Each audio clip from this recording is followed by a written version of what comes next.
여러분, 혹시 생각해 보셨나요? 딱 일주일 만에 세상이 완전히 바뀐 사건이 있을까요? 오늘 우리는 바로 그 결정적인 한 주, 예수의 마지막 여정을 따라가 보려고 합니다. 화려하게 예루살렘에 입성하던 순간부터 십자가의 고통, 그리고 모든 것을 뒤바꾼 부활의 아침까지. 그 거대한 드라마를 지금부터 함께 따라가 보겠습니다. 네, 바로 이 타임라인이 우리가 앞으로 따라가 볼 지도 같은 건데요. 종려주일의 환호성으로 시작해서 부활주일의 기적으로 끝나는 이 일주일. 매일매일 어떤 놀라운 일들이 벌어졌는지 지금부터 한 걸음씩 들어가 보시죠.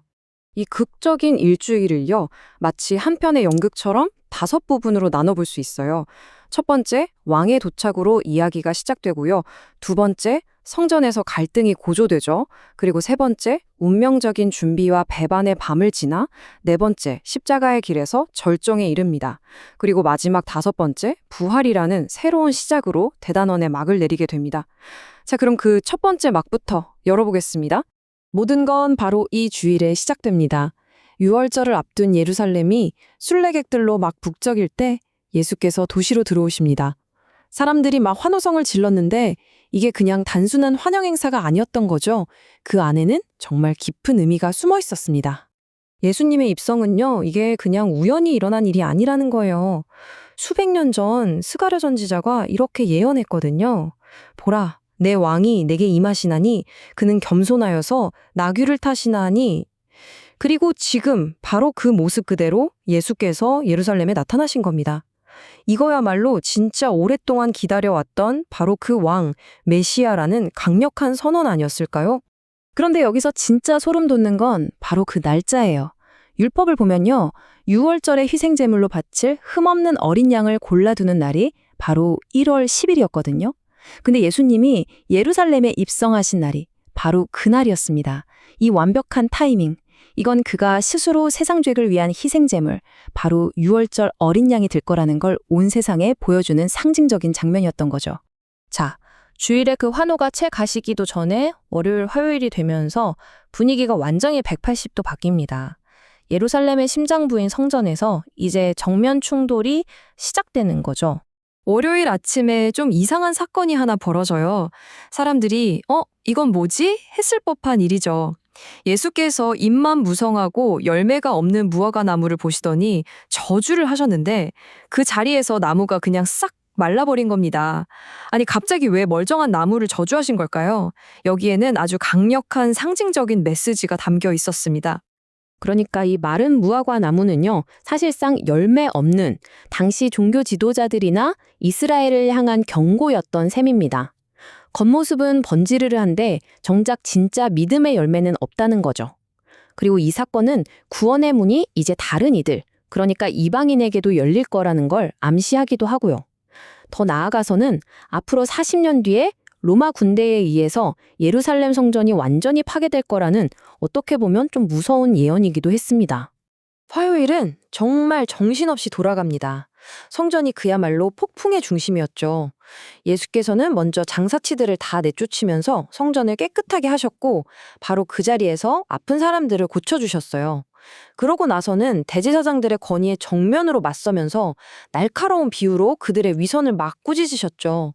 그리고 이 모든 논쟁의 마지막에 정말 충격적인 예고를 하세요. 바로 이틀 뒤에 자기가 십자가에 못 박힐 거라고 말입니다. 이제 수요일이 됐습니다. 뭐랄까, 폭풍 전야처럼 겉으로는 조용한데 물밑에서는 거대한 비극을 향한 마지막 퍼즐 조각들이 착착 맞춰지고 있었죠. 수요일에 한 여인이 아주 비싼 향료 옥합을 깨뜨려서 예수님의 머리에 부어요. 제자들은 그걸 보면서 낭비라고 막 뭐라고 하는데 예수님은 아니다, 이건 내 장례를 준비하는 거다 라고 말씀하시죠. 정말 아름다운 헌신의 순간인데 이게 그의 임박한 죽음을 예고하는 가장 슬픈 장면이 되어버렸습니다. 그리고 드디어 유월절, 목요일 밤입니다. 와, 이날 밤은 정말 역사가 숨가쁘게 흘러가요. 제자들 발을 씻겨주시면서 겸손을 보여주시고 마지막으로 유월절 만찬을 나누고 그리고 바로 그 자리에서 유다의 배반이 드러나죠. 겟세마네 동산에서 땀 흘려 기도하신 끝에 결국 체포되시고 대제사장 가야바에게 끌려가서 말도 안 되는 신문이 시작됩니다. 그리고 이 일주일 중 가장 어둡고 고통스러운 날, 금요일이 밝아옵니다. 밤새도록 불법적인 재판이 계속 이어졌어요.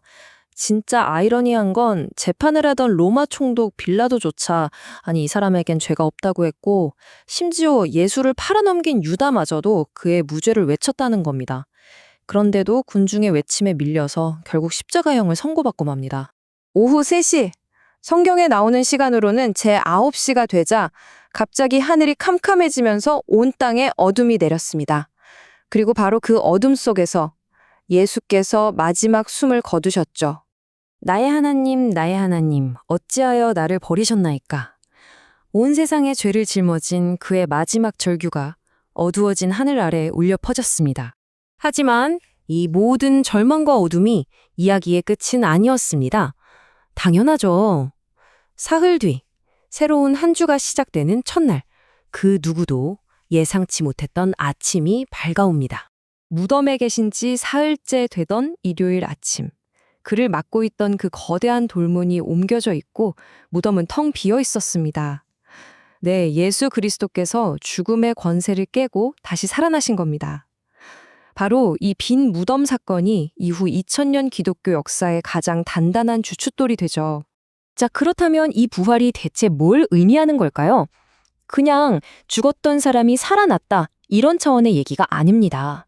이건 죄와 죽음에 대한 완벽한 승리고요. 또 예수가 진짜 하나님의 아들이라는 최종 증거이기도 하죠. 그리고 무엇보다 이걸 믿는 모든 사람들에게 영원한 생명을 약속하는 인류에게 주어진 가장 위대한 희망의 메시지인 겁니다.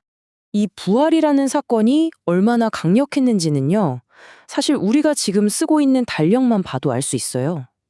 생각해보세요. 인류의 시간 개념 자체를 그 이전, 그러니까 BC와 그 이후 AD로 나눠버린 유일한 사건이잖아요. 단 일주일 만에 시작된 이 거대한 변화는 2000년이 지난 오늘날까지도 우리 세상에 여전히 아주 깊은 울림을 주고 있습니다.